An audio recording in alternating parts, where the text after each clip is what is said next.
sent over.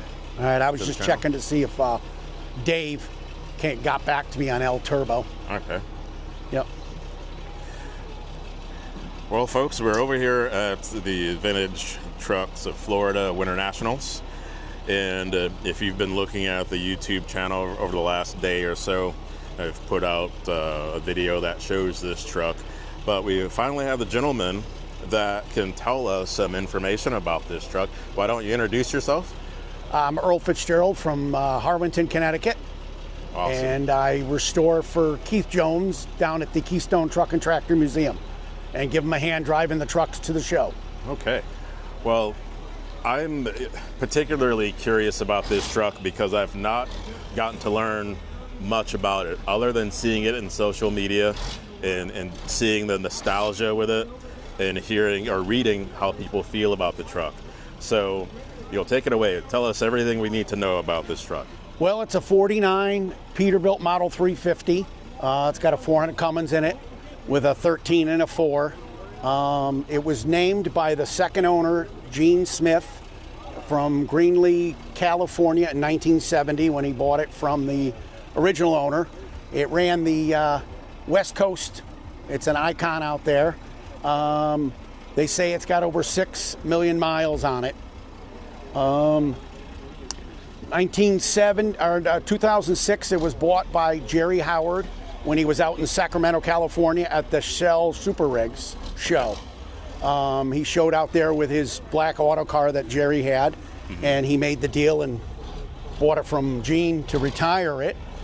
And it lived in Ohio till about 4 years ago when Jerry had passed away with his museum, and Keith from the Keystone Truck and Tractor Museum bought it to keep the legend living.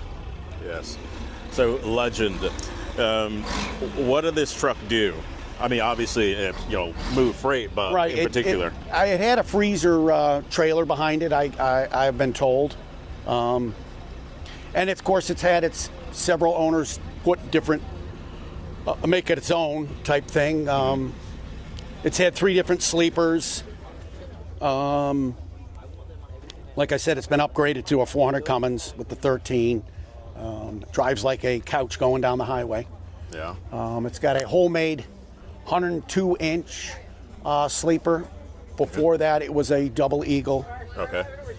And so, sorry to, because I'm curious about the sleeper. You said it's homemade. Homemade, that's what we've been told. But it looks just like a double eagle. Yes, it does. And maybe they couldn't get 102 back then in the 80s or whatever.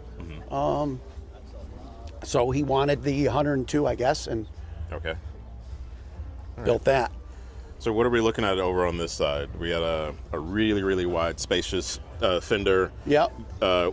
What's inside that box right there? That's the lubrifiner. This is more like a toolbox. Okay. Other side would be the battery box, and then it's got water tanks probably for cooling the brakes back in the day, running up through the mountains. I mean, that's not where we store the DEF.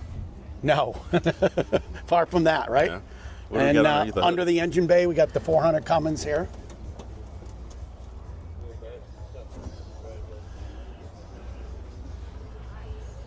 She got AC on it and power steering. So she was modernized a little for driver comfort, I would say. Very cool. Did you drive it down from Virginia? I did. We put 750 miles on it and never missed a beat. Yeah. Runs beautiful, rides beautiful. Puts a smile on your face when you're going down the road. Can we look inside? Yeah, sure. Okay. What does it have for a transmission? It's a 13 and a 4-speed auxiliary, and the splitters on the side of the seat. Okay. This side or the other side? On the driver's side of the seat. Okay. And that was done to keep the, I guess, the original 2-stick balls on the shifters there. Okay. The dashboard is so simple. Yep. Yep.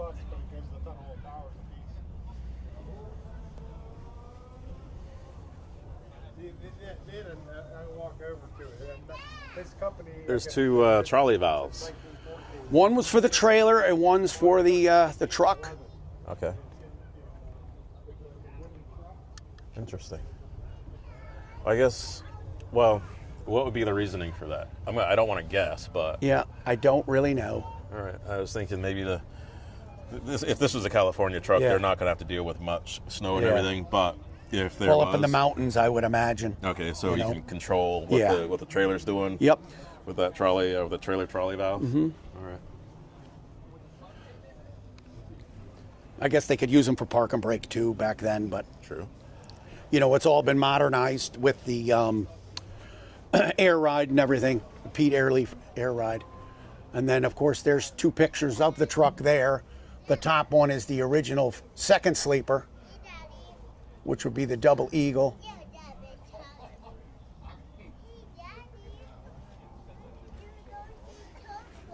It's had several frame lengthens. What was the original length? I do not. And what's the length now? Right now is 310 wheelbase.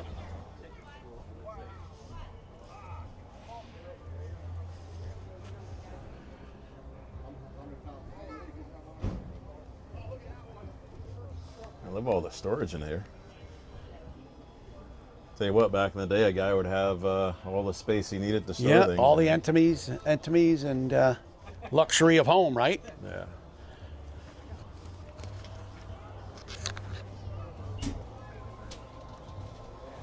More storage in the boxes there. And it's got a locomotive steam bell. I guess you could use that for like backup alarm or whatever, Yeah. but it would be actuated through the air. So does the truck hold air? Yes. Zero. Does it have it now? No. How long does it take to build air? For a little while. Takes a while to build Yeah, air? Oh, yeah. all right. Yeah, and I have never actually used it. Okay. The bell as it is. Okay. I tried. Yeah. Yeah, it basically looks just like when Jerry had it. Like I said, the second owner named it El Turbo. What's the cruising speed on this? Well, I would say it'd have no problem doing 75, 80. Okay. And I would imagine you can get more than that out of it. But Yeah, coming down here, how was the weather for you uh, guys? we left on Thursday around 8 o'clock out of Richmond and got here at 8 o'clock. So we put 750 miles on in 12 hours. Okay. Clear roads for you? Yeah, everything, most part was clear. Georgia was a little ice storm, but you know, the roads, majority of the roads were clear. Okay.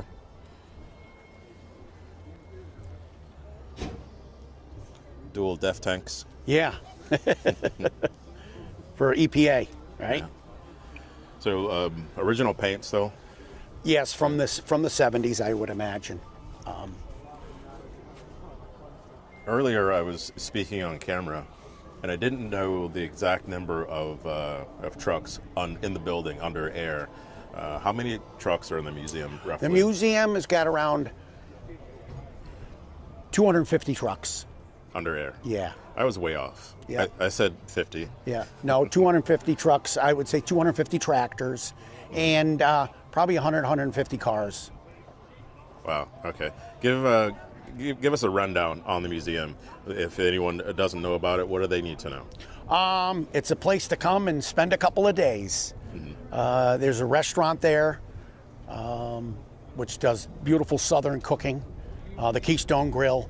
And the first room that you'll come into would be the tractors, and from tractors from all over the world, and a collection of everything, any rare oddity ones Keith has. And the next room would be the trucks, and he does a lot of Southern trucking companies. So that's what he's main thing is, the trucking companies from the history of himself. Okay.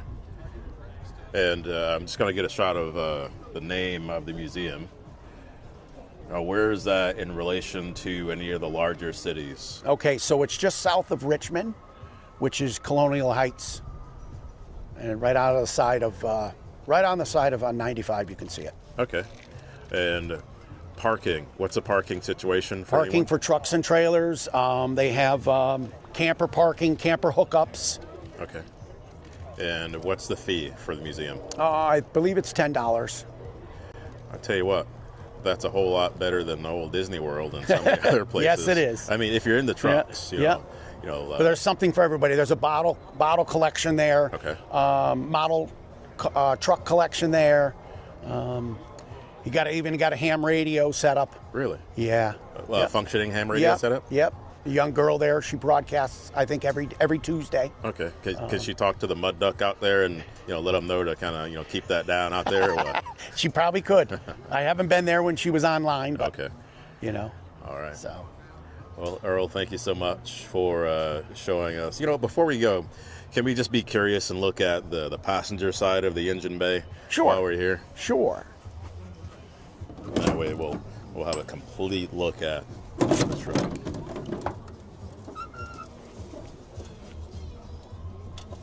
Thank you. How many miles do you think is on the truck? I think They're saying over 6 million, Over and 6 Jerry bought it in 2006, and Jerry drove it everywhere. Do you know what has been done with the engine over that time? I imagine it's been updated and rebuilt. It runs very good. So. Okay. Well, there are some sayings about, if there's oil underneath the truck and stuff like that, is it holding oil? Oh yeah. Yeah? It doesn't. It's got its quirks, I imagine. Mm-hmm. Okay. Very nice. Morning. All right, Earl. Well, thank you very much for Thank your you. time. I appreciate it.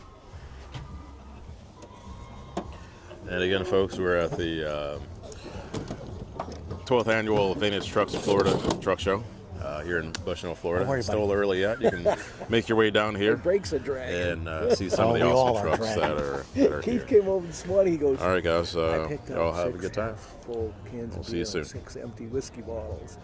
I went,